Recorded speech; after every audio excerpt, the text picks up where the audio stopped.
Води меня, умничка. К татарским лошадям у Айнура Туктамышева особое отношение. Они чувствуют хозяина, говорит спортсмен из Бугульмы. В седле с детства, а на таком соревновании впервые. Готовился упорно, соревновался, физическая подготовка была.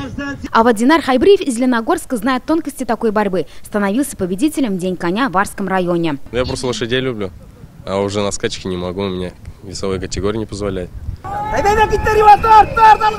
Здесь нет особых правил, на каждой лошади по одному участника. Так они атакуют друг друга. Главное – стянуть соперника с седла. При этом разрешается тянуть либо за полотенце, либо за ногу. Кто окажется первым на земле, тот проиграл. Аударыш – древний национальный вид спорта. В нее играли еще наши предки. Джигиты всегда мерились борьбой именно не на поясах и внизу на земле, а на лошадях.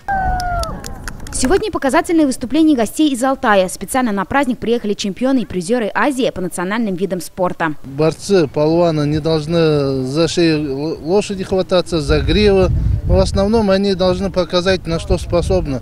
Свои силы, ловкость, красоту. Актаныш, Заинск, Рыбная Слобода. На первый чемпионат приехали со всей республики. Подготовка не было. Борьбу ходил и на скачках тоже ездил. Главное, чтобы здесь было, да, и с лошадью вообще знаете. Посмотреть на это приехали даже из соседних районов. Мне лошади просто нравятся. И праздник понравился. Вообще хорошо. Погода прекрасная. Соревнования проходили по весовым категориям. Сильнейшие будут представлять Татарстан в чемпионате России в 2020 году. Филюза Хамидуллина, Эрик Хабибуллин, ТНВ, Леногорский район. Смотрите все новости дня, программы и фильмы в наилучшем качестве на YouTube-канале ТНВ. Подписывайтесь.